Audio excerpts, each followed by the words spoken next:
It hasn't even been 24 hours since the results of the NHL Draft Lottery have been revealed, and already things are getting way out of hand. What am I referring to here? I'm referring to some mock drafts. The Flames have a top 10 pick, and I know that, certain players don't go where you expect them to go. Certain teams don't do what you expect them to do, but already, after we now know the draft order, there have been some insane mock drafts, and in this video, we will look at one in particular that will shock you of what the Flames end up doing.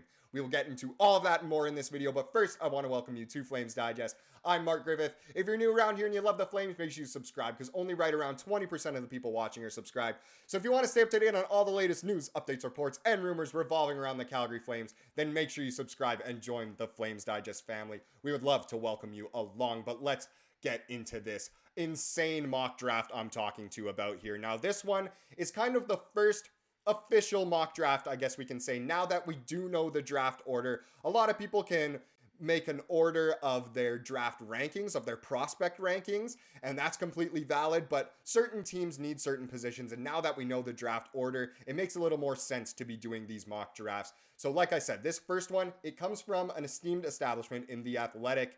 They write a lot of good articles, but this one honestly blew me away and was bonkers with what the Flames do with their top 10 pick. Maybe they even go up here. So without further ado, prepare yourselves, because it is genuinely shocking. I couldn't believe what I was reading this morning, but here we go. As we know, the Flames got the 9th overall pick after no one really changed in the draft lottery rankings to how the draft order actually ended up. San Jose won the lottery, and the results were exactly how they're supposed to be. So Calgary, with the 9th worst record, got the 9th pick. Here we go into this mock draft. Trade! The Canadiens, the Montreal Canadiens, trade the number 5 pick in the draft to the Calgary Flames for the number 9 pick, which is Calgary's first overall pick, or first round pick, I should say, and the Vancouver Canucks first round pick in 2024. Absolutely insane. So who does Calgary take with this 5th overall pick? They don't trade up to ensure that they get TJ Ginla. They take Zeev Buium, the left-handed D-man out of Denver. Holy cannoli. I absolutely couldn't believe this when I was reading. This is the first kind of official mock draft we're seeing, and already the Flames are trading up and not taking a Ginla with that pick. Now, the first thing I want to address here is the trade itself. Would that be a fair trade? The Flames trading up to 5th, and Montreal trading down to 9th, but Montreal also getting that first round pick that was originally Vancouver's. So it should be, just to keep it easy, we'll call it, let's say, like the 28th or 29th overall pick, something like that. So late 20s, early 30s, it should end up being. Would that be a fair trade? I don't know. The Flames have already given a first round pick to Montreal for nothing, and it ended up being an awful trade. It kind of showed what Tree Living was up to in his final days as GM of the Flames, and it's not fantastic. So I don't know if I fully think this is a great trade for the Flames to give up that much just to get the 5th overall pick. Now, Zeev Buium is so good. He's an insane player. He's pretty good defensively, but just amazing offensively. He was unreal for the University of Denver this year. If you haven't seen his highlights, they're pretty exciting to watch. He's not exactly like a Cale Makar or an Adam Fox kind of guy. I personally, after watching some of his highlights, I think he's more kind of a peak Zach Werenski kind of thing. Maybe a Seth Jones back when he, wasn't on Chicago and could actually play a little bit.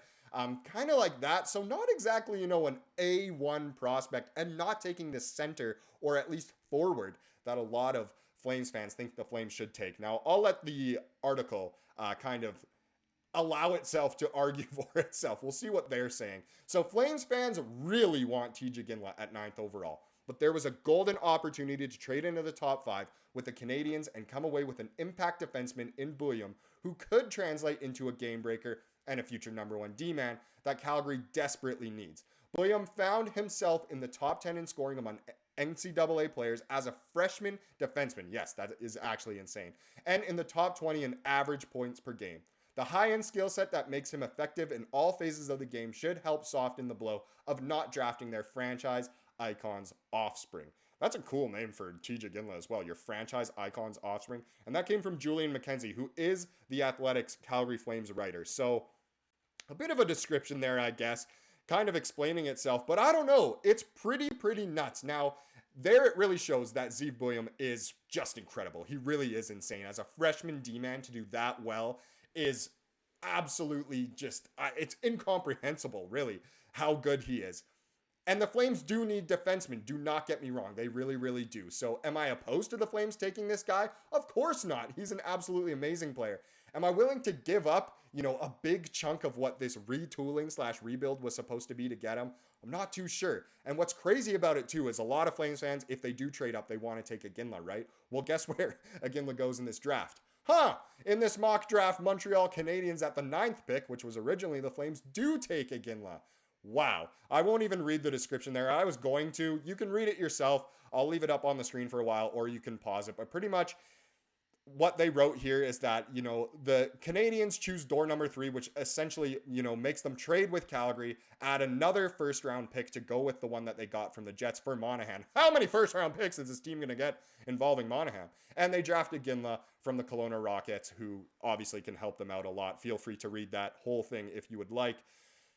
I couldn't believe when I saw this. The Flames trade up and then Iginla goes at their original pick. I know that probably irked a lot of Flames fans to read that and thought that's never going to happen in a million years. Well, it could. The Flames decor, as we know, isn't exactly A1 these days. It's not supreme. We used to have a really good one just a couple seasons ago. One of the best in the whole NHL. But now it's really not looking great. Weegar's a good offensive defenseman. Andersson is okay, but he might be on his way out. We'll have to see what happened with certain trades this offseason, certain deals. I'm assuming Andersson will still be a Flame come next season, but it'll be interesting to see. I want to know from you guys, is this a kind of trade? Is this a mock draft that you want the Flames to put into reality? Do you think this is a possibility? I'm kind of under the boat that, Kent Hughes of the Montreal Canadiens, the GM, he said already that he was very interested in Iginla. So they might take him with the 5th pick. To give them, another first round pick just for them to take the player they want anyway is really interesting. I don't see this trade as being all that likely, but obviously the people from The Athletic probably know better than me. So it's really interesting. I don't know about this one. I want to know your thoughts on this absolutely bonkers mock trade here. Should the Flames be looking to take, a number 1 defenseman of the future, or should they go for Iginla to get some surefire scoring, or should they try and get a number 1 center? Please let me know down in the comments. I want to know your thoughts. Now, the next section of this video will just be kind of some other potential trades. We'll get deeper into this in future videos for sure, because it's great content that we can talk about as Flames fans for a long time, heading up until the draft in late June. But so here's the draft order. As we know, for the first time since 2010, no teams moved up in the NHL Draft Lottery, so the Flames got 9th. Now, a lot of people are kind of speculating that the Flames will try and move up in the draft to ensure that they get Iginla, or to ensure that they really get what they want. And a lot of teams are being thrown around. I mean, as we just saw, Montreal Canadiens, but I kind of want to talk about maybe some of those teams that could be trading for a goalie instead. Now, a lot of people think Utah should trade for Jacob Markstrom. I don't know. They kind of have some solid goaltending. It wasn't too bad this year from Connor Ingram, and, they have some decent other goalies on their squad. So I'm not too sure if that's the play. The Sens could definitely use Jacob Markstrom, and I think they're the type of team that would trade back in the draft in order to assure that they get a good goalie. They tried with Jonas Korpisalo, and that went horribly wrong this season. So there's a chance that they could maybe trade for Jacob Markstrom. Do you think 7th overall would be enough to draft Tej?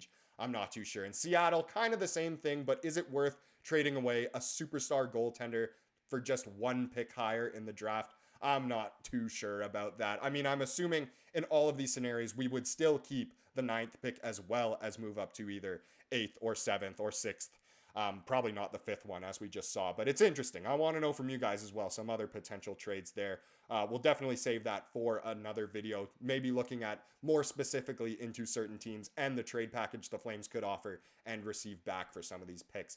Now, let's get into tonight's game. Of course, I'm not talking about the Calgary Flames. I'm talking about the Calgary Wranglers. It is a huge one for them. The series is tied 1-1 with Coachella Valley in the Pacific Division semifinals. Game 3 goes tonight in Coachella Valley. That one will be at 8 p.m. Mountain Time. I hope I'll be able to catch a little bit of it. Super exciting so far. Hopefully Dustin Wolf can continue kind of his dominance so far in these playoffs. Not the best game last game, but we'll let it go. The Wranglers really need to work on their power play, and this game is crucial to win. They really need to go up 2-1 in the series. If they lose another game, then it's lose and you're out. So they really, really need a win here. Let's give them our best energy and give them a big old go, Wranglers, go. Now let's wrap up this video with the comment of the day.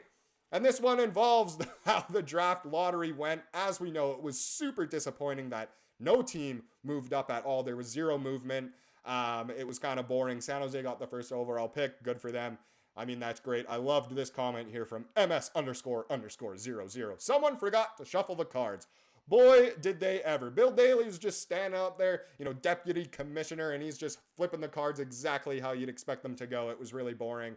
I even filmed my reaction to it, to the Flames pick, but my reaction was so tame because the whole draft lottery was so lame that I didn't even include it in the video yesterday. I was planning on it, and it was just bad content overall. But either way, I want to thank you for watching this video. Please subscribe if you like what you saw here today, and have a wonderful rest of your day.